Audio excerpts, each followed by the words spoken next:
Title 17 U.S. Code. Blah blah blah. This notice is probably going to be ignored. If YouTube can't read this because they are blind, then tough luck, I suppose. You have eluded me for quite long, evil villain, but not anymore. See, this time, I shall use my wind beast!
Okay, I'm going down and aiming for his head.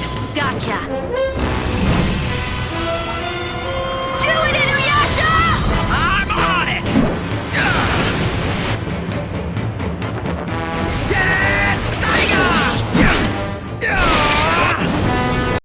Yo! What's up, peoples? I'm the Maverick Double Sigma, and welcome back to the Anime Memories Retrospective. Yes, the clones are coming back for reviews. Stay tuned for Safe Buster and Ulrich to show up whenever they do. And honestly, guys, I certainly didn't want to just stop making appearances after my great first debut, right? So I've decided to live here too. I'm moving in. Huh? Wait, where are you going, you bitch? I'll feel better when she's at home. See you later. What are you doing? Oh yeah, that's right. That happened, didn't it? I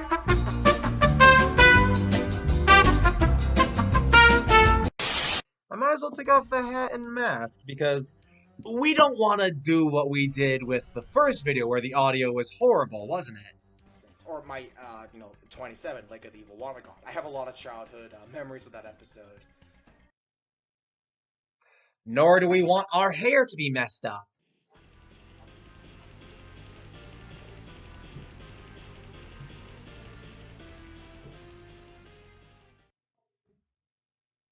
No wonder Quint has this problem so much. Maverick is right. That's why you should watch this video instead for better audio and better scripting. What, did you think just because Maverick was on camera duty I wouldn't make any sort of appearance? Who do you think I am? It is my channel after all. Plus, it allows me to use my Catboy avatar, and I can actually be the one doing all the snarky lines. Like an adorable Catboy. Yeah! Gee, you really like cats, don't you, Quint? Well, I mean, I can't necessarily argue against you. It is your channel. I am one of your clones. But on the topic of the channel, and on the topic because this is a retrospective,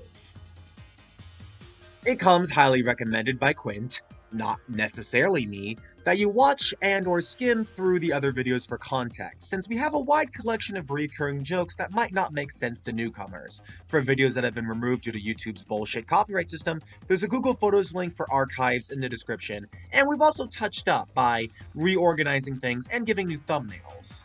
In addition to that, Quint, you also kind of cleaned up the playlist a little bit, removing some of the videos that weren't actual reviews. There were more just like specials, I believe you called them, if I remember correctly.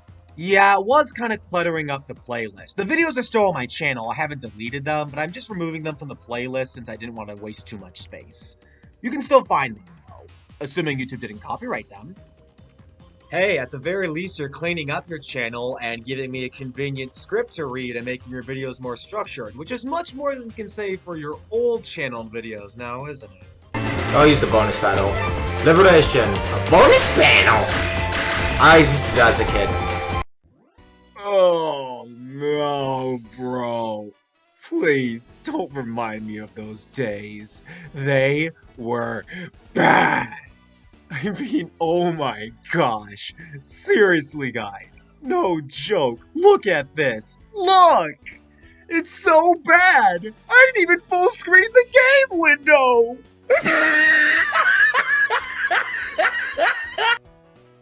Well, at least you can see how far you've come. So, let's dive into the next Inuyasha. Oh, wait. This arc, what is it called again, exactly? Oh, yeah, that's right. Well, as I said in the previous video, the Down the Well arc video, Inuyasha really doesn't have a consistent or clear story structure. Sometimes it's episodic, sometimes there are arcs, and sometimes it's season by season. But nothing really official has been given for the whole series.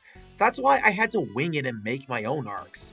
Since this part of the story really just adds to the cast and further expands their plots, also adding to the main ranks, I could only think of it as, well, an expansion, because that's what the arc does. Therefore, I shall dub this arc, the second half of Season 2, the expansion arc. Yes, I know, it's a very creative name. And, for those wondering, yes, I did have time to make names for every single arc going forward, since like the Sailor Moon reviews, I watched the whole series and scripted it as I went. So, while I'm here, I might as well list out what my plan is for the arcs, so people know what to look forward to in each new upload. The first video, as already established, was the Down the Well arc, which was episodes 1 through 13. Right now, we are covering the expansion arc from episodes 14 through 27, where Season 1 ends, by the way. Next up will be the Blade Brothers arc, which lasts the entirety of Season 2, spanning across episodes 28 and 54. Remember, the story structure is all over the place, don't judge. Following that, there will be a few filler episodes, plus a 5-part episode going across the start of Season 3, which makes up the Tsubaki arc, which lasts from episodes 55 through 64. Then the majority of Season 3 I will call the Strike Back arc, where a pretty big fight goes down, though it does have a hefty bit of side questing, lasting from episodes 65 through 81. Afterwards, a single episode of Season 3 and about a third of Season 4 make up the Naraku Pursuit arc, which was mostly wind down time, though it does have our heroes searching for, well, the right direction to go, and that lasts episodes 82 through 101. Then will be the arc I have been most looking forward to talking about, as I mentioned in other videos, the Band of Seven arc, which starts mid-Season 4, but ends early Season 5, confusingly. Yeah, Inuyasha's story structure is all over the place. That being said, episodes 102 through 124 will be a wild ride and quite an analysis for me to make. Then the Ken-kun Naginata arc will take place from 125 through 140, and while it does mostly start with filler from Season 5, it does bleed over a bit into early Season 6, which kicks off the main plot of that arc, which was episodes 141 through 167, the Loose Shards arc, which ends Season 6 and the original anime series, since the manga hadn't been finished at the time. It was a long and tedious wait, but what came afterwards was episodes 168 through 193, the true finale of this feudal fairy tale, lovingly called Season 7 of Inuyasha, the final act, which, might as well just call it the final act. Whew! That was a lot of explaining, and I do expect you all to remember these, since it will be the structure of every video. Though, in case you tuned out, I will once again give you the list of the makeshift arcs here, so pay attention. Down the Well, 1 through 13. The Expansion, 14 through 27. Blade Brothers, 28 through 54. Tsubaki, 55 through 64. Strike Back, 65 through 81. Naraku Pursuit, 82 through 101. Band of 7, 102 through 124, the Kenku Naginata, 125 through 140, Loose Shards, 141 through 167, and the final act, 168 through 193. Confusing, I know, don't judge. Now that I've utilized this section long enough for explanations, let's dive into the characters of Inuyasha's second arc, the expansion. Since, like that name implies, there are gonna be some hefty additions. Let's get down to it.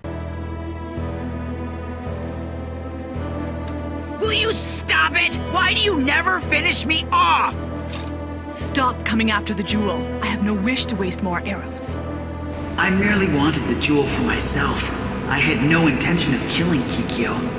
It became clear that Kikyo did not intend to kill me either. We have a handful of new characters who will join the big story this feudal fairy tale is going for.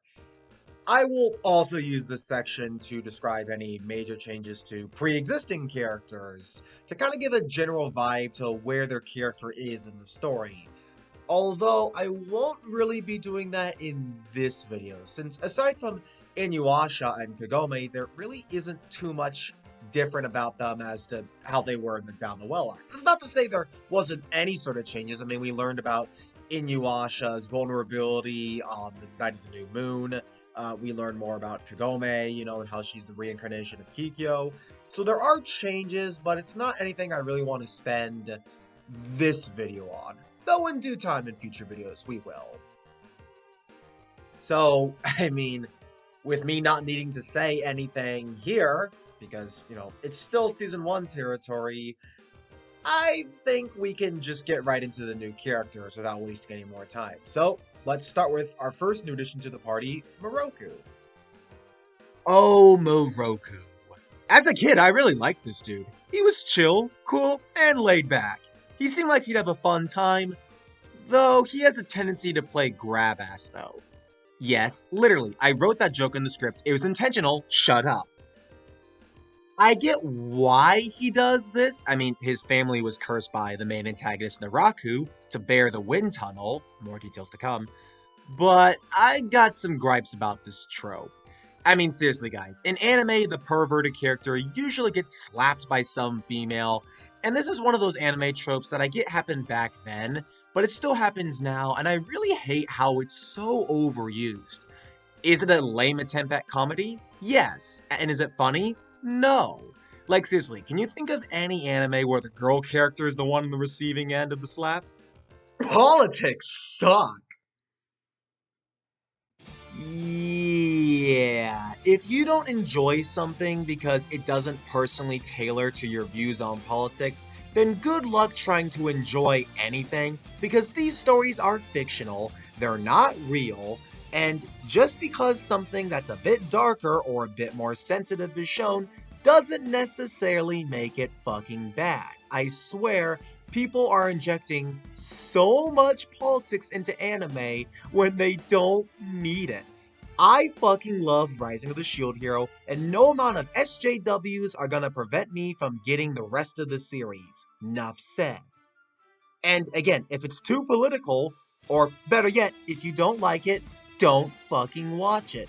Okay, we need to get off this side tangent and get back to Moroku though. Arbitrary rant about anime and politics not mixing aside, I will say though, Moroku is still a really likable character.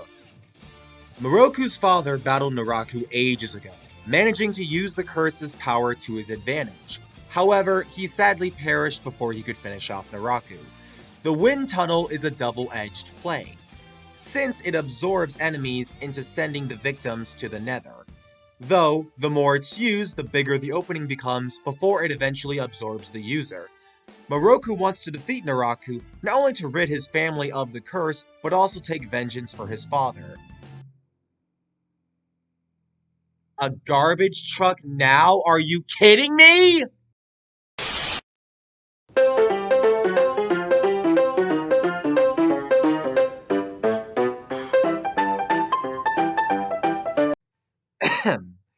From a desperation standpoint, this makes a lot of sense. The way Moroku goes about it is a little more than perverse, but it does make for some decent comedy.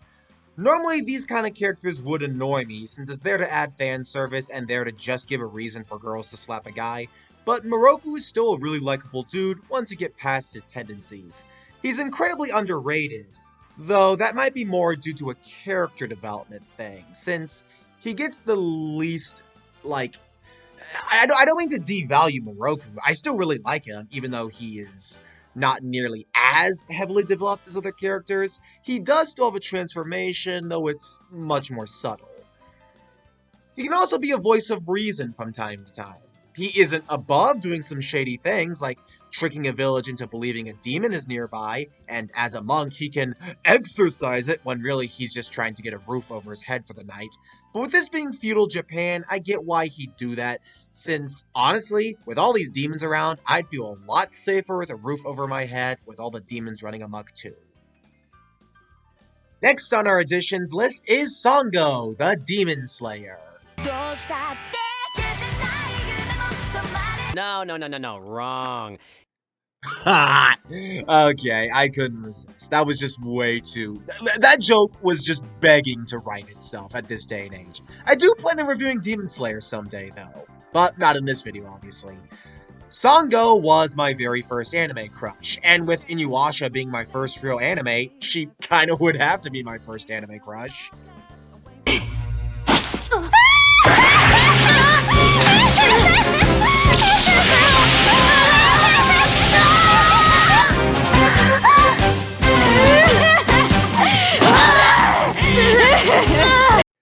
Correction, my first wholesome anime crush. Yeah, Empress Roll, you might have been my sexual awakening, but Sango was my first waifu, as people would call it.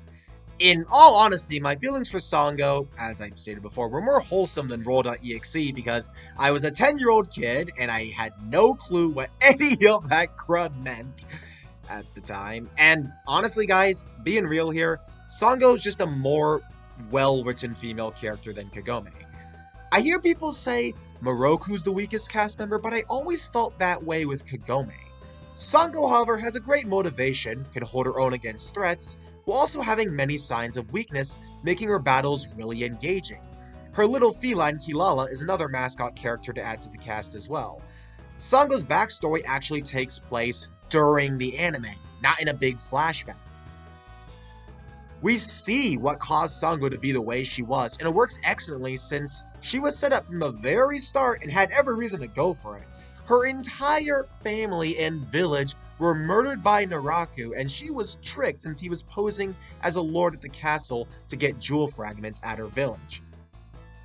Sango's younger brother Kohaku was also possessed by one of Naraku's grunts during the assault, making it look like he went crazy and took the blame. This caused the castle soldiers to fire arrows at everyone, nearly killing Sango and Kohaku. However, she manages to regain her strength and barely emerges from her burial spot still breathing. At first, Naraku tricks her into thinking Inuyasha killed her village while she was away at the castle, but it's obvious that this is the main villain we're talking about here and things are shady.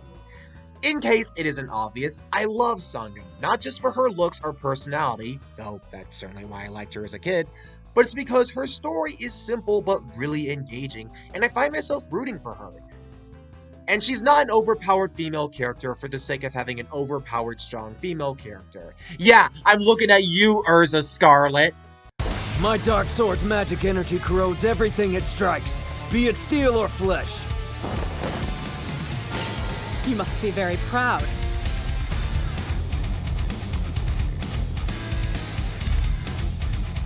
But my sword cuts without striking.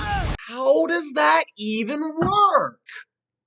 Like, Urza, you had this really good show of weakness and struggle in the Tower of Heaven arc. Then afterwards, you just get to power through any fight through the rest of the series because you're Urza Scarlet and you have more plot armor than the main character. Like, that's not power. But because there are times where Sango gets her ass handed to her, it makes those victories feel even more powerful and all the more earned. And when she does accept help from others, despite not wanting it, it makes her growth and maturity way more noticeable. Is Sango my favorite member of the cast still? No, not anymore. I still gotta give it to Inuyasha. But then again, he is the main character, so it should be easier for me to latch onto him. Don't let those words mislead you, though. I love these characters through and through, and even though Kagome I have my own personal gripes with, she honestly is still good enough, and she does grow by the middle and end of the series.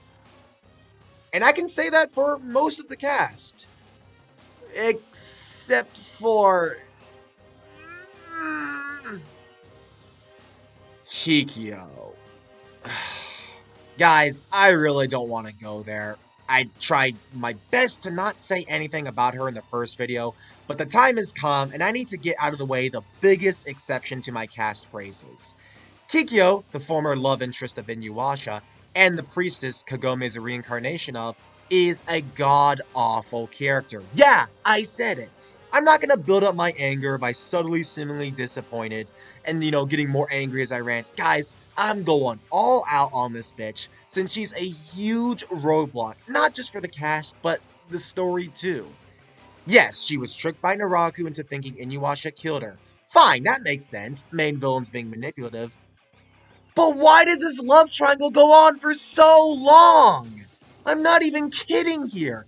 Inuyasha, Kagome, and Kikyo butt heads and get jealous all the damn time. In almost any episode where Kikyo appears, I groan. Since it makes Inuyasha nervous and decisive, Kagome gets jealous and complains, often using the sit boy gag just to take out her frustration, and Kikyo misdirects Inuyasha's emotions, trying to kill him without listening to reason first. I fucking am not kidding. This is every single episode of the early series where Kikyo appears. The episode structure is basically the same. Like, if Kikyo was intended to be a villain or rival, this would be more acceptable under the circumstance. But they try so hard to get me to feel sorry for Kikyo, and I could not give a damn of any sort of sympathy. She's making poor decisions and assuming Inuyasha is responsible for her death, when clearly he isn't. Okay, Inuyasha has trouble telling her, but I honestly don't blame Inuyasha on this one. Inuyasha isn't fully a human, he has trust issues, and Kikyo is literally taking advantage of him in the moment. Why would Inuyasha not have trouble speaking to his love interest who came back from the dead? By the end of it all, I just felt the biggest disconnect with Kikyo, and by that extension Kagome as well, since Kikyo isn't a tragic character despite how hard they try. It makes her more hateable than sympathetic, and since the anime wants me to care by forcing this love triangle and trying to give Kikyo this big redemption, I can't look at anything but Kikyo's role as an absolute failure. Again, if she were a villain, this might have actually slid a little bit better, but because they want to redeem Kikyo, and it's too late for me to bother investing by the time they go somewhere with it, it just makes the first 3 seasons of Kikyo unbearable to watch. It's like I said, episodes where Kikyo appears is usually just used to emphasize the love triangle between Inuyasha, Kagome, and Kikyo, and it just doesn't go anywhere. She's more of a plot device than a properly developed character, and that is such a bad utilization of this character this series is trying to shovel so much importance onto. And because of all the romance, in quotation marks, it doesn't feel emotional. And it's not like the series didn't have emotion in it before, so why tack on this unnecessary romantic triangle? It's not like the series was needing much more romance anyways. This is a fantasy isekai with a half-breed dog boy and a reincarnated priestess who grew up in a modern-day school and now they're fighting demons. Why shove in the spotlight for shipping when it really doesn't need to be there? You know what? On top of that, not only is Kikyo a really big problem with the cast, but one of the biggest problems with Inuyasha in general, and I'm talking like the story as a whole, the romance. It's a total joke. Really, I mean it. I love this series to death, but I am not on board with most of these pairings. With only a few exceptions, Sango x Moroku and Rin x Sesshomaru. Those ones I can actually sort of get behind. They are opposites, but they attract in their own quirky way for each of those examples. I feel the rest of the series tried to replicate that, but it happens with mixed to lesser results. Kagome and Inuyasha starts out really cliche and sometimes annoying, though I get why, and it did get better, and thankfully was worth waiting through by the end of the series, despite being a very rough transition. Kikyo, on the other hand, no, they just fucking don't. And I know Sashomu's romance with Rin is a really big source of controversy, but I think Sashomu and Rin are kind of cute together, and honestly, I know that some people out there think Rin would be better with Kohaku, but Yashimine, half-demon priestess, shows that Rin and Sashomu got together. And I honestly do see a bond between Sashomu and Rin. Again, your politics are none of my concern. But Inuyasha x Kikyo is not only the weakest romance in the series, but I'd even argue one of the worst romances in anime, period. Yeah, Light x Misa from Death Note is a manipulative pairing, but that worked really well in the story and context of Death Note. Here, it just doesn't do anything. I wanted Kiko to vanish and go back to the afterlife, which is not what the series wants me to feel, because they have Kikyo get revived in episode 14, and she stays for literally the rest of the series. Yeah, she does eventually pass back on, but by then, I just didn't care. God. It's like, guys, if they wanted to make Kikyo a more tragic character, or if they wanted to make her writing a little bit less annoying, just introduce her later. But because they introduce her so early, and also because they're tacking so much story and romance onto her, I just don't care. I hate Kikyo. I hated her then, and I hate her more now. Screw you, you undead priestess bitch. Kikyo can go die in a hole and rot for all I care. She is that bad of a character. Ugh. I need to get my mind off of Kikyo by talking about someone else. How about Urusue, the witch who managed to revive Kikyo in the first place? She's creepy and honestly pretty disturbing. I mean, seriously, look at that face. And she's an effective threat for the episode she appears in. But again, because the episode that Urusue appears in is more trying to focus on Kikyo, most of the impact Urusue has kind of falls short. She really isn't even that big or memorable of a threat, since again, she's overshadowed by Kikyo, which, okay, makes sense, but is not too much to her. Not an awful villain, just really nothing mind-blowing, and nothing that special anyways. Kind of forgettable, honestly. We do get a human villain in this arc, which is a rare treat with all the demon characters going around. The painter who used ink infused with the Shikon Jewel was a simple, yet effective threat for a single episode. He shows that no matter if you're human or demon, the Shikon Jewel, when misused, can have massive consequences. Consequences that, well, the painter got himself fully into. I mean, he tried to take credit for using his creation to destroy enemies of a lord, and when they don't believe him, he takes out his frustration on the people he tried to win the approval of. I don't remember if the painter guy had a name, but it still was interesting, and honestly, was not nearly as generic of a villain as I thought. And actually, before I forget, I might as well talk about Kilala, since I did mention her alongside Sango being another mascot. There really isn't too much to Kilala. I mean, she's a fire feline who hunts demons alongside the village. She can fly using her flames, making her an effective transportation. We get an episode that explains the creation of the Shikon Jewel. It had manifested during a battle with 1,000 demons and a shrine maiden called Midoriko, as well as her forces that had helped her as well. The thousands of demons and thousands of Midoriko's followers had fought, but they each died, killing each other off. All that remained was the sacred jewel, which contained the spiritual energy of Midoriko and her followers, and the countless demons that opposed them. When whole, the Shikon Jewel has the ability to grant power, and when in shards, it can, well, increase power slightly. I mention this now since for a very brief moment in episode 26, we see that Kilala used to be a partner of Midoriko, way back before she was given to Sango as a pet. A nice little origin story, but it really doesn't go anywhere. Oh, Midoriko? What about her? She was crucial in the creation of the Sacred Jewel, and that's about it. Yes, they do reference the event way later down the line when more shards are collected and the jewel is brought back together. But this plot element is set on the back burner for an insanely long amount of time that on my first watch through back as a kid, I totally forgot this subplot existed. Maybe that's because there's like 10,000 shrine maidens. I mean, there's Kagome, Kikyo, Kaede, and now there's Midoriko. So it doesn't really help that there's a lot of confusion and a lot of other stuff to keep track of.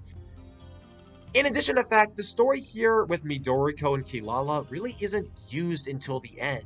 And because this is shown really early on, it makes it a lot easier to forget, and when the series, at the end of the series, tries to call back to it, if you forgot, well, good luck trying to remember, because this only happens for one episode. I mean, hell, we spend more time with Kilala, and if I can say anything more about a fire cat than a shrine maiden who created the jewel that the cast are trying to find, I think that says more than it needs to. I'd come up with an over-the-top analogy if I had one, but that's all I really got to say here. I want to be fair to Midoriko, and by that extension Kilala, but because the story is written in such an indirect, disconnected way, it's a lot harder to appreciate the honestly cool idea. It's a cool concept, but because the story just doesn't really have that much focus on it, the way they bring it back later doesn't feel that natural. Back to the villains now. The last episode of this arc, one of my childhood favorites by the way, has the one-off villain, the Water God. Well, okay, he's actually a serpent posing as the Water God, but whatever. He's an evil being who uses a powerful trident and demands child sacrifices from the neighboring village and threatens to flood them if they don't comply. It's brutal and honestly kinda dark, but it serves as good incentive for the party to kick the snot out of this dude and expose him for the fraud he is. Now, I don't know how a snake demon managed to trick the actual water goddess into a tiny cave and steal her trident, but it does make for a really good early series fight, and honestly, one of my most nostalgic episodes. It's a good way to bring Season 1 to a close if you ask me. But just because the fake water god appears in the last episode of Season 1 doesn't exactly mean we're done with the characters yet, since we still have to talk about the main villain of Inuyasha. For those familiar with Inuyasha as a series, you all know his name, Naraku.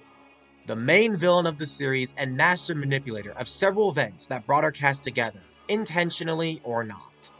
Naraku has received tons of criticism and flack for being an overpowered antagonist, taking forever to die, doing vile acts, and having a petty motive/end goal. The demonic controller, who weaves his web, luring in any and all like the deplorable spider he is. Naraku is my favorite character in the whole series. Yes, I said it, shut up, I can like the villains too. While I might like Inuyasha the most of the mains, when we compare that to the extended cast, Naraku takes the cake.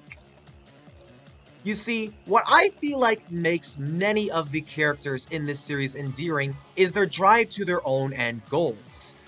All of them, at some juncture, connect back to Naraku, who's played a part in their ordeals, big or small. He tricked Kikyo and Inuyasha by leading the former to her death, and the latter being sealed to a tree. I stated before, he cursed Moroku's family and made his father suffer, and he outright hired Sango and led her into a suicide mission where she wasn't convenient to him anymore. And, well, you can imagine what Naraku intended to do to her afterward. He even managed to trick Sesshomaru. Freaking Sesshomaru, the badass rival who bends to no one. And Naraku makes him look like a total fool by accepting a deal and stabbing him in the back afterwards. This is how you make an evil character, guys. It could have been the whole cliche, we are fated to clash, villain type ideology, but I really don't think that's the kind of trope they're playing at here. Naraku is just using others as a means to his own end. It doesn't matter if they know each other or not, since Naraku will make things go his way whether you try to stop him or fail doing so. It ain't just the humans either. Other demons, loose or directly affiliated with Naraku's faction, he can strike bargains with, And then he ends up disposing of them with Naraku grinning gleefully that the one he took advantage of got what they had coming to, with Naraku himself reaping all the benefits. No one is safe from this dude. Not the humans, not the demons, not his own associates, not his enemies, not his friends, not the alive, and not even the dead are without risk of Naraku using them. I am shocked that people hate Naraku as much as they do, since he has all the makings of a fantastic villain with tons of depth and complexity to analyze. I mean, anime fans praise the living hell out of Galaxia from Sailor Moon, the Major from Hellsing Ultimate, Light Yagami from Death Note, and so much more for similarly villainous things. So, why does Naraku get all the hate? Is it because of dynamic with Kikyo?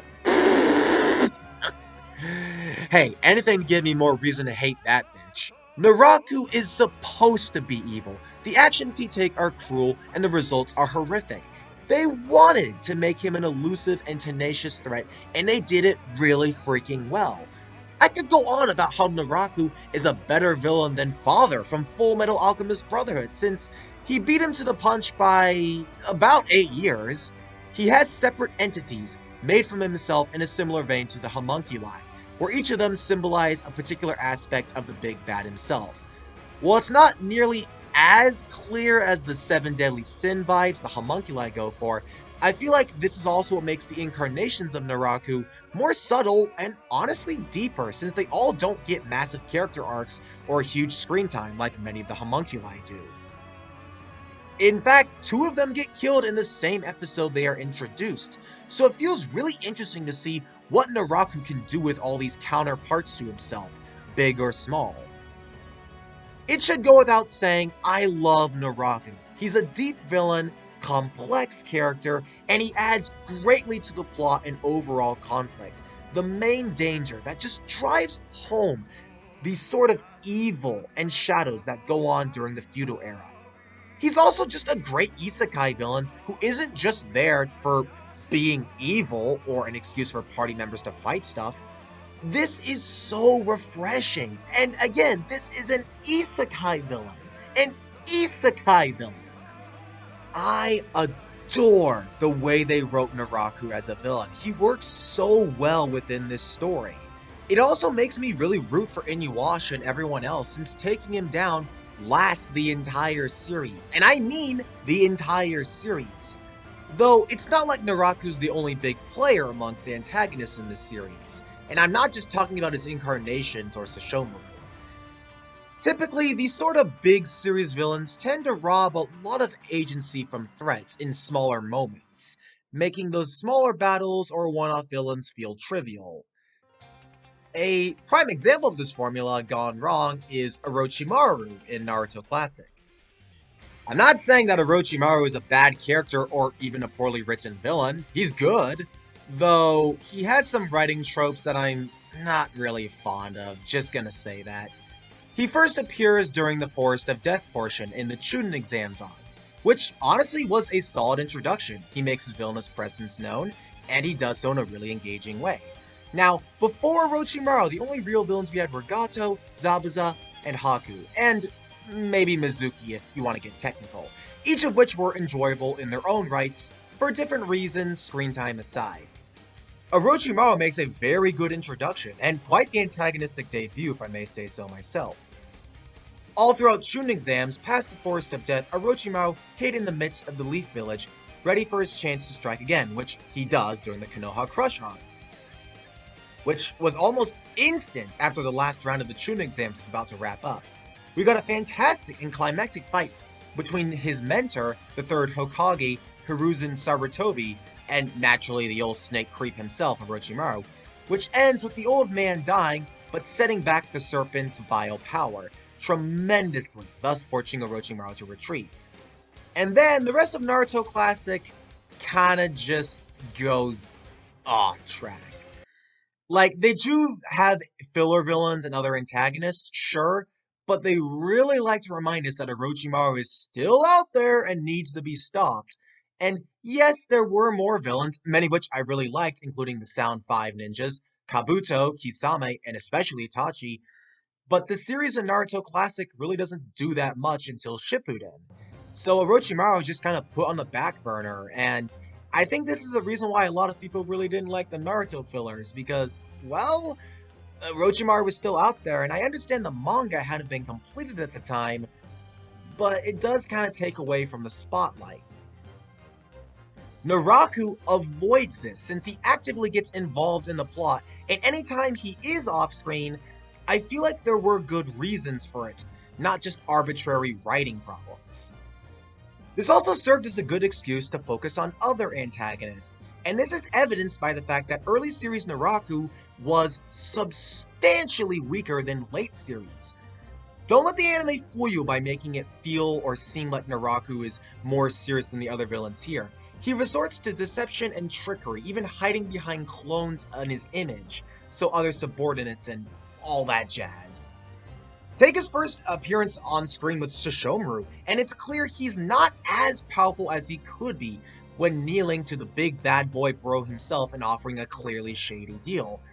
Now, later series, Naraku would have no qualms with fighting Sesshomaru face to face, but here he's actually trying to negotiate, showing that he's not clearly confident in his power yet. And not only does that make Naraku's growth in power more noticeable, but it also just means that Naraku's strength isn't just that of raw power. It's not either his brain, I mean, a villain should be relatively smart anyways. No, Naraku's most useful skill is his charisma. Something the series says that I think really is interesting: the most dangerous villains or demons are the ones that can disguise themselves as humans. Naraku being just about as human looking as he can get at times. The way Naraku can get people to do his bidding, even when they turn him down, is a resource that I can only describe as total evil genius. Naraku's power feels earned, since while he could have been killed many times in these early arcs, he used his incredibly cunning skills to get out of any danger with relative ease. Now, I know it sounds weird that I am praising Naraku for being hateable when I ranted to hell and back about Kikyo being hateable, but that's the thing, guys. Naraku is made to be this way, and he's intended to be taken hateable. And like I said before, they did it really freaking well. Kikyo, on the other hand, I'm not really sure they wanted for her to be hateable. I feel like they wanted to make her sympathetic and tragic, but I find her more hateable because of how the writing handles her. Sure, there are parts of Kikyo's character I can understand and I can see why, but that doesn't necessarily mean I have to like the way it's written or even feel the way the anime wants me to feel. It's just harder to sympathize with Kikyo because A, she's bitchy, B, she's an angsty loner, C, doesn't listen to reason, D, is a total fucking idiot. Because of Kikyo's role and purpose of getting a redemption arc, it makes any praise I could give to hateability have no value, as ultimately story-wise, it wants me to drop that and empathize with her, which I don't. And this is why Naraku is a brilliant character for being hateable and Kikyo isn't. And you know what? Scratch that. Not only is Naraku one of my favorite characters in Inuyasha, but he's one of my favorite villains in anime, period. Yes, I did just say that. Fight me, salty fanbase. I'd like to see you try and justify Miss Undead Priestess Woman. So, when we get down to it, the cast additions here are a wild bunch, to say the least. Call themselves the Wild Bunch. Those of us left have tried to resist as best we can, but our numbers, they're dwindling. Hey! Reference to Gun X Sword, the perfect anime. Nice. The highs are high, though the lows are certainly low. Though, thankfully, I feel like most of the characters are written well enough to warrant putting up with any shortcomings. Except for you, Kikyo. Honestly, I just wanted you to die more than anyone. Yes, even more so than Naraku. Since you artificially force things into episodes and it just doesn't feel natural at all. Well, that's enough about that. I'll go into more details regarding these characters in the story segment, since, well, the story segment is where we'll learn more about these characters in the first place. I'll be looking forward to covering Inuyasha, Sesshomaru, Sango, and especially Naraku as we go. since we'll get to see more sides of them as the series goes on. Well, we've covered all the noteworthy characters for now, so let's talk about that sweet story, since I said it many times, anime is a story, first and foremost.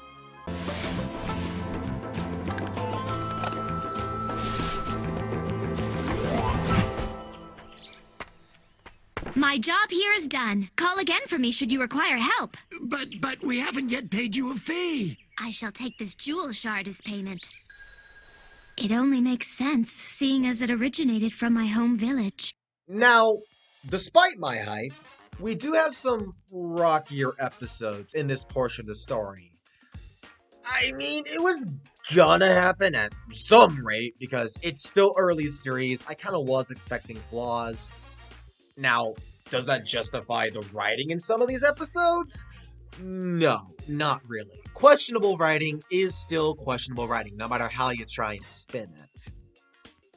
Though, I can still like something that isn't written all that well. I mean, take Wild Arms Twilight Venom. It's honestly not written as well as it could have been, but I gave it a 5 out of 10 average score. And while that might have seemed really forgiving, I can't deny, part of me just found charm in the way WATV was presented. That's why I can still like it, even though it's not for everyone. And I can kind of say the same for here in Inuyasha. I'm not just talking the arc, I'm talking like Inuyasha as a story might not be your cup of tea, but with this being my first anime and seeing the fact that I watched it all the way through, not once, not twice, but 3 times, it's clear I did enjoy it. Though it still has its fair share of flaws, like any series does. Though, despite the more inconsistent track of episodes in this arc as opposed to the previous one, there are still a few favorites here, in my eyes anyways. Episode 14, Kikyo's Stolen Ashes, ain't one of those favorites though. I've already established my hatred for how early series Kikyo was written. Sure, she does come through by the middle and the end of the story, but it took way too long to get there, and by that point I just stopped caring about Kikyo. Yes, they did try and improve, and I will admit later series Kikyo is better, but with an introduction as horrible as this, spanning all the way across season 2, I really just couldn't give a damn. I mean, Kikyo's early phase was about as structured as a half-demolished shack. Urusui is an unsettling villain. Seriously, look at that face. So antagonist-wise, it gets the job done, but this is a 2-parter. So my complaints will also carry over to the next episode. And what happens there, in episode 15, Return of the Tragic Priestess Kikyo, yeah, right. It mostly serves as a wrap-up to Urusui's evil deeds and separating Inuyasha and Kikyo again. I'm not a fan. Really guys, do I need to voice again why Kikyo's bad? Yeah, the love drama is there, but it's just not for me, and it's so artificial. It doesn't feel natural. I'm not denying that Inuyasha and Kikyo do have a past, but the way it's handled, just, no. It's so cheesy. I'd even argue baffling. Kagome gets needlessly jealous, and this happens several times in these sort of episodes. Not even Kaede can talk sense into her own undead sister, who can clearly see Kaede has lost an eye and is grown old. I mean, Kikyo, what a fucking bitch. You're so unlikable, and for all the wrong reasons. Is this why you wanted to give her a redemption arc? Oh, well good luck, because I ain't seeing anything. Thankfully, episode 16, Mystical Hand of the Amorous Monk Moroku, gives me a little room to breathe. On the offset, it might seem like just the introduction episode for Moroku, which I wouldn't blame you for thinking that, but it actually manages to achieve a little more than that at first glance. We get more doofy moments from Shippo, which is nice. Hachi is another mascot character, though he doesn't do as much as Shippo, or Kilala even, more acting as a contact of Moroku, though he's fun in his own small way and he makes appearances here and there. Hachi's kind of like Miyoga the flea, he just sort of appears when the story needs him. The episode also shows off Moroku's wind tunnel, which again, seems powerful and game-breaking, The story quickly makes this ability not something you can spam like the Metal Blades in Mega Man 2. Yes, even anime characters suffer nerfs. Something underrated about this episode is we get the first mention of Naraku, though he won't directly appear on screen till a little bit later. The mention of Naraku was obviously during Moroku's backstory where his father got cursed. And I also like that in that flashback we don't actually see Naraku in his true form either, we just see Naraku disguised as another human. Really nails the build-up. And also in this episode is that quote I really like, that the most dangerous demons are the ones that can hide amongst humans, because with Naraku being a shapeshifter, it makes him more threatening than the typical roar charge demon-type tactics. And while you could criticize Moroku's backstory for being a lore dump, which is valid, I feel like with the Naraku, introduction being smashed in there, it is instrumental, and I can justify a bit of lore dumping. And with this being Moroku's first episode, I think it was honestly a solid first show of what the dude is capable of. Heck, it's a lot better than Shippo's two-parter, which, while it didn't have nearly as banging of a fight as the Thunder Brothers, I feel like what it does for the story overall was a lot better. Episode 17, Cursed Ink of the Hell Painter, I basically already described in the plot when talking about the painter himself in the characters segment. I established that he was a human villain who used ink fused with the power from the loose Shikon Jewel to literally draw his power into existence. It's a good excuse for Moroku to use his wind tunnel. Although, something I'd like to point out is how, as a kid, I always wondered why Moroku didn't just suck up the Shikon Jewel shards. I mean, he has a hole in his hand that leads to basically nowhere, and if he absorbs just one shard, then the jewel will never get complete, no one can make any wishes, and no one has the power. As a kid, I was always confused why the anime never properly addressed this. Though, upon rewatching, I figured out why the series didn't consider that an option. Remember, Moroku's wind tunnel is a demonic curse that was struck on his family, and if he theoretically did absorb a jewel shard, it would make the demonic effects of his wind tunnel stronger to the point he couldn't control it and meet the same fate as his father. Yes, this is a power-up that actually hurts to have. And with the Shikon Jewel powering up things, it actually makes a lot of sense. I don't think the series directly explained this, and if they did, it must have been very brief since on my rewatch of the entire series, I didn't notice. And while Moroku could make a heroic sacrifice like that to ensure the shards don't fall into the wrong hands, we see in a later season that jewel shards can go to the literal underworld, and Naraku, if he's desperate enough, can go there to retrieve it. That being said, this episode's alright. I liked it for being a short single-episode story contained within its own runtime.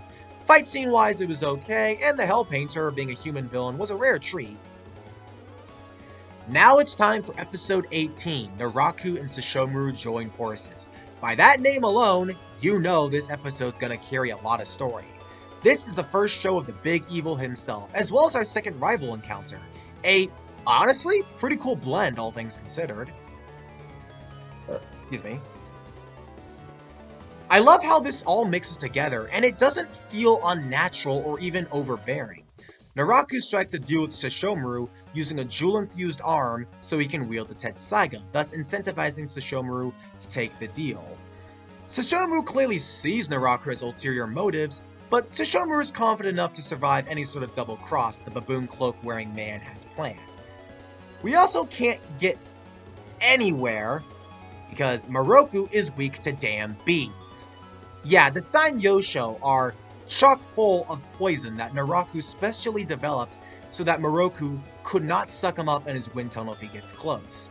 With Naraku making the curse, it makes sense he would, well, make some sort of countermeasure to prevent Moroku from using that curse the way he wants to. The second rival fight is really good, and I'd even argue just as good as the first clash with Inuyasha and Sesshomaru we got in episodes 5 through 7. The episode transitions into a two-parter once Kagome, of all people, gets really involved and uses her powers to replicate the sacred arrow attacks that Kikyo has. Being a reincarnation, I think this is really cool, and it makes Kagome not just a helpless damsel, since she does have abilities that contribute to the plot. The fight immediately resumes in episode 19, Go Home to Your Own Time, Kagome. For the first time, we get to see one of the Tetsaiga's signature abilities, the Wind Star, though it doesn't get named here. It's also not Inuyasha who uses this attack, as it's actually Sesshomaru. Inuyasha, despite getting pretty hacked in this battle, manages to win by snapping the arm that Sesshomaru had, meaning he can't hold Tetsaiga anymore, thus giving the edgy boy no way to keep the sword he desired. Inuyasha would remember that beam attack, the Wind Star, which again doesn't get named yet since he himself will learn it later on. Sesshomaru retreats, and when Naraku tries to literally burn Sesshomaru's body to retrieve the crippled jewel in the infused arm, Sesshomaru goes full-on badass mode and slices the evil man away for daring to disrespect him. Of course, it wasn't actually Naraku, it was just a clone.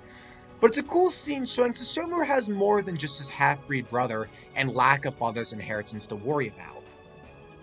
The end of the episode has a scene I'm sort of split on. I like how it does show Inuyasha cares about Kagome's safety, and it shows that Inuyasha and Kagome are softening up to one another, but Inuyasha kinda throws away the opportunity to go anywhere with this, since he shoves Kagome back down the well.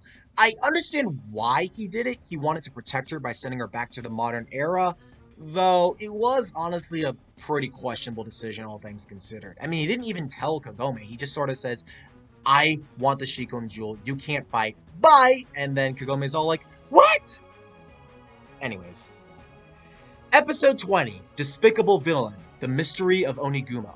This episode does a lot for the plot, although from what I hear it gets criticism. I'm not sure why, as it shows the origin story of Naraku, which will get further content expanding upon the base setup here as the series progresses. For now, what we know is that a bandit named Onigumo, whose body was wrecked beyond all repair, was taken pity on by Kikyo, who felt as a priestess it was her duty to help the weak. So she sheltered the wounded brigand in a cave, where the dying man grew a lustful obsession for the woman there. Making a pact with the demons nearby, Onigumo took countless demons into his body, allowing him to heal up and become much more powerful, thus birthing the ultimate evil himself, Naraku. I really do love this backstory, and what we get here might not sound like that much. Believe me, in later episodes, this will get way more expanded upon. Though, what we get here is really disturbing, and if I can be real here, I love Naraku's voice actor. He just sells these lines for me. We also see that demons, not just Naraku, will take advantage of humans. We also see, honestly, that Naraku can be pretty resourceful. When the demons were meaning to take advantage of him, he still managed to win out in the end, even though he was a wounded brigand back then. Also, by this reveal, we found out that Naraku, on a technicality, is actually a half-demon, composed of the wounded Onigumo's body as a base, and the thousands of demonic figures infesting his insides.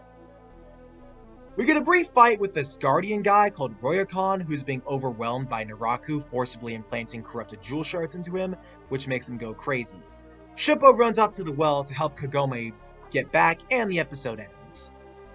Episode 21 is quite the turning point for the rest of the series. Kagome is brought back in the nick of time, and Inuyasha sees that Kagome is in this as deep as he is. Moroku confirms that the only way to rid himself of the wind tunnel curse is to defeat Naraku, and our party finally meets the very malicious evil who led them through most of their troubled ordeals.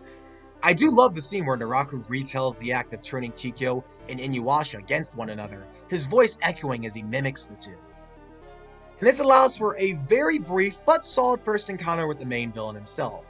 Naraku manages to run away, not before revealing very briefly his face and a large spider-shaped burn mark on his back that Onigumo had as well, thus proving to Kaede that Naraku and Onigumo are one and the same.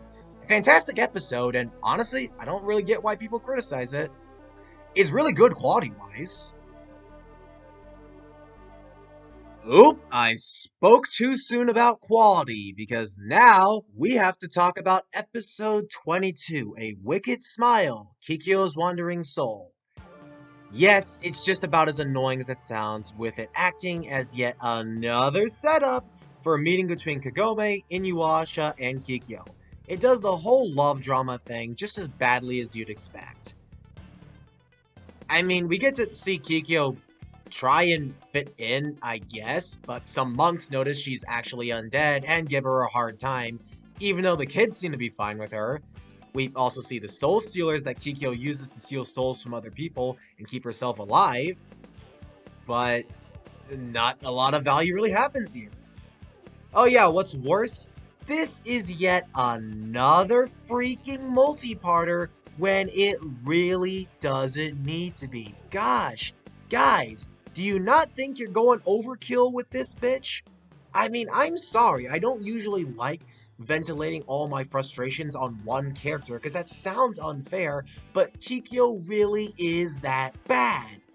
And that is also why episode 23, Kagome's voice and Kikyo's kiss is not only the worst episode of this season and arc, but I'd even argue one of the lowest tier episodes in the whole series. For one, that episode name sounds cheesy as hell. It's like some sort of lesbian shipper who wrote a fan fiction about these two characters just because they looked cool, not because they actually knew how they were connected. 2, it's a fucking Kikyo-centered episode, because of course it is.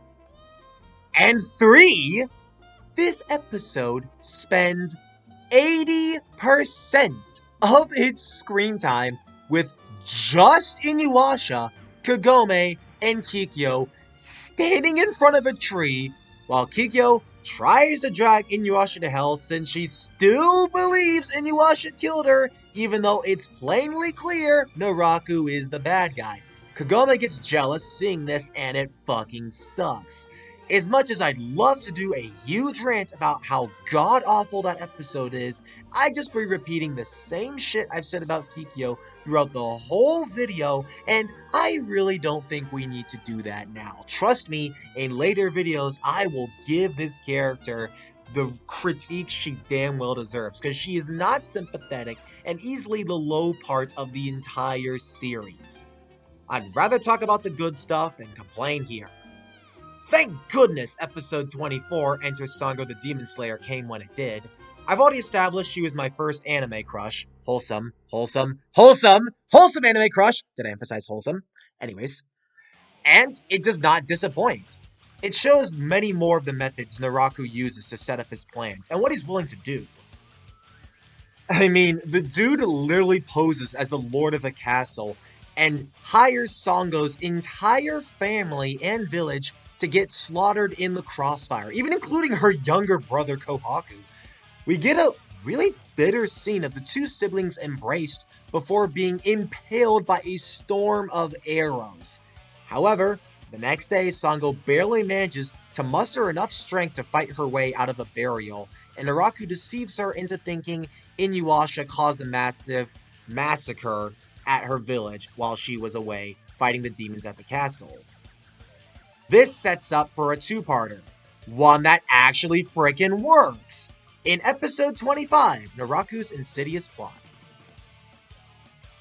I don't know why they're wibble-wobbling with all the quality here, but at least this episode's good.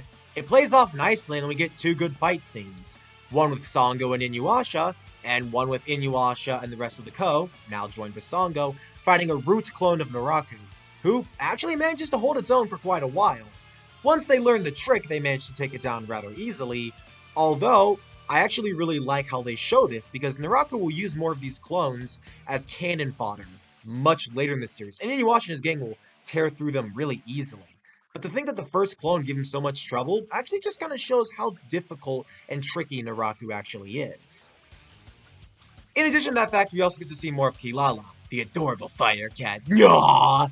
Yes, I know, I have a thing for cats. Shut up. I mean, I don't have a Catboy avatar for no reason. Now, don't I?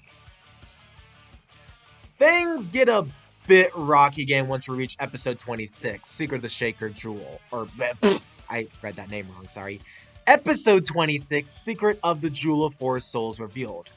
By no means a bad episode, heck, it's nowhere near as god-awful as 23, and what does happen here is story crucial, though I established in regards to Midoriko, these events don't get massively called back until way later, and I'm talking like multiple seasons worth of waiting.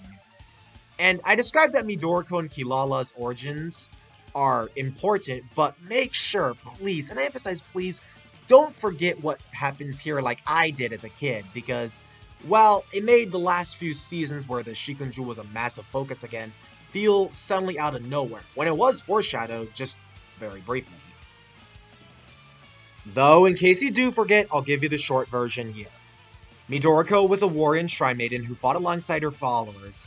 They fought an army of 1,000 demons, but got killed in the process. Though, a jewel emerged from the corpse of Midoriko that had all the seals of her followers and demons inside, which grants insane powers. This was, of course, the Shikon Jewel. There you go. The reason why this episode is flawed is, again, because of how it expects you to remember these small events that appeared insignificant at the time, but are suddenly massive. Thankfully, this season ends on a great note with episode 27, Lake of the Evil Water God.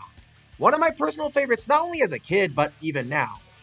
Hang on, before you call me names like a biased nostalgic or lame contrarian, allow me to say that this episode, in my opinion, is how you do filler right. Want an example of a filler episode that is fun to watch? Bam! Right here. Lake of the Evil Water God is gonna be something I point towards a lot. It has a simple to grasp structure, a one-off villain who's a clear threat that needs to be stopped, a fight scene that's surprisingly intricate for a loose demon, and feels rewarding by the end of it. I know this might be a very personal thing, but I don't deny nostalgia might play a part into me favoring this episode, but then again, this is my first anime I truly ever watched, so I'm gonna have my nostalgic opinions here and there. Though, I'm not just hinging this episode's quality on nostalgia, since I think what is here is genuinely well written and entertaining to watch, and I have some distinct memories with this episode. Well, now that we've gotten the episodes out of the way, let's go into the overall thoughts. Feast on me, demons, devour me, and in exchange, bestow me with your mobility and strength. Yes. And that is how the many demons merged to become one. A demon named Naraku. Myself. I honestly wasn't really sure how to end this. I mean, I have a script here to read, but like, what I wrote was just kinda... it was kinda rushed, so rather than making some cheesy speech saying thank you for watching or whatever like I usually did, and like how I've written here, I'll give you guys a little bit of a story instead. Something just kind of personal, since Inuyasha is a series that is very personal to me, with it being my first real anime, and given the fact that I had mentioned this during the description of the Lake of the Evil Water God video, I might as well use this section to kind of dive in a little bit. I mean, like, oh man, like, this was back in, like, this might have been, I don't think this was, like, directly in, like, it's hard to remember, but, like, it had to have been in 2005. It had to have been, because that's when we had the DVR installed. I have distinct memories way back when with my brother and sister doing the sibling anime tradition, and on the old dish DVR we recorded episodes while we were away at school and summer camps. Yeah, those really sucked. When we thought we'd be out of school, nope, had to be signed up for summer camps. But hey, the DVR on dish assumed, or assured, we didn't miss anything. And when we got back, we would, boot it up, look for the episode number that we needed. Sometimes it didn't always release, sometimes the recording was full, so we had to wait. But we watched them, my bro and sis, and I had always bookmarked one episode after I finished it for the first time, that being the end of the first season, the titular episode, Lake of the Evil Water God, to watch on my own. It's weird because, like, after my brother and sister had finished, watching their episodes alongside me, I'd always be like, yeah, I want to watch it a little longer. And my sister would be like, okay, so they won't have to do their thing. And I almost always afterwards watched Lake of the Evil Water God, because I had it bookmarked, and it was an episode that I really liked. Sometimes the darker episodes would get to me as a kid. They leave me on cliffhangers, or I'd want more content. So I used this episode as kind of my comfort, or time buyer, so to speak. I could even rehearse the Lake of the Evil Water God episode line by line if I wanted to. I've seen it that much, and Inuyasha has been really criticized for its filler, but honestly, the filler here I thought was totally fine. I'm not just talking Lake of the Evil Water God either. Filler is just something in anime that people criticize, and, like, part of me gets why, but Inuyasha is, if anything, a good example of how filler can be used. Lake of the Evil Water God being just about as big of an example as I can give. And that's the end of the expansion arc. We definitely had some mixed ratings across the board with characters and episode quality, and while I say the majority of the episodes were fine enough, there were some Thor thumbs in the mix. Just okay episodes that stick out because of their shortcomings, and a few god-awful ones. But critiques aside, I think this makes sense.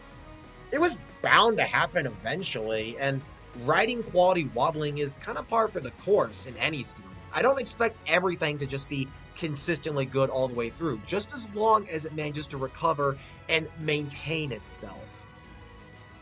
It's pretty obvious that I don't prefer the expansion arc over the Down the Well arc in terms of quality, but we had good stuff here, and the romance in the series might be a total joke. Kikyo is a stupid character, and we did get kind of sidetracked from collecting jewel shards, but ultimately, this arc succeeded in giving us, as the viewers, more of the cast and the world building as an expansion should.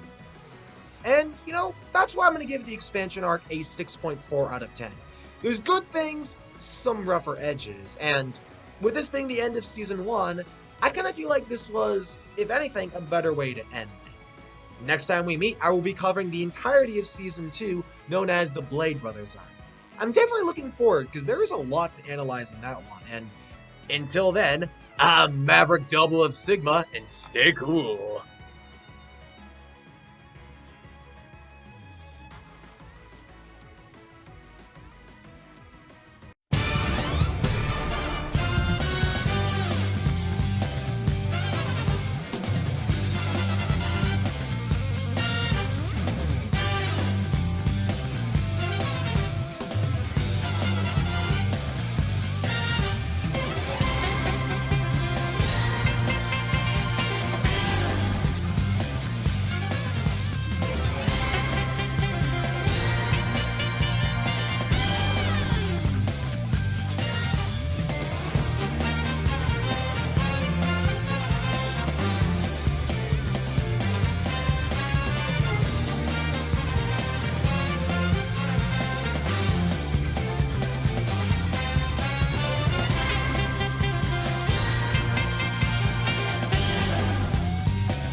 My eye.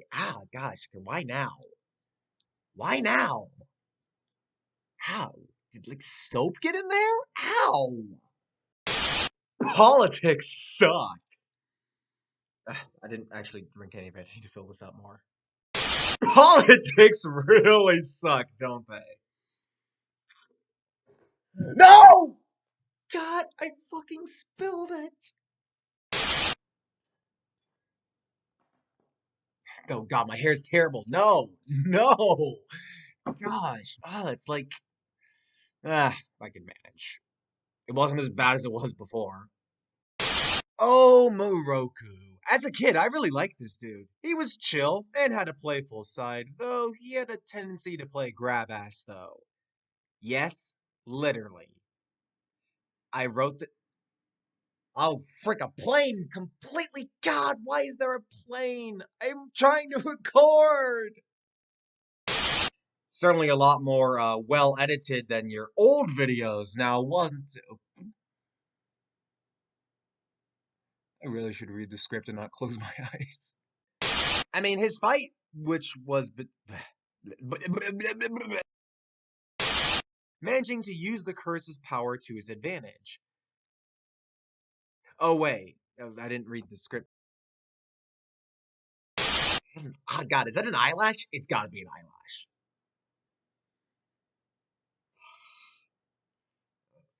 Okay, well, this is going in the bloopers.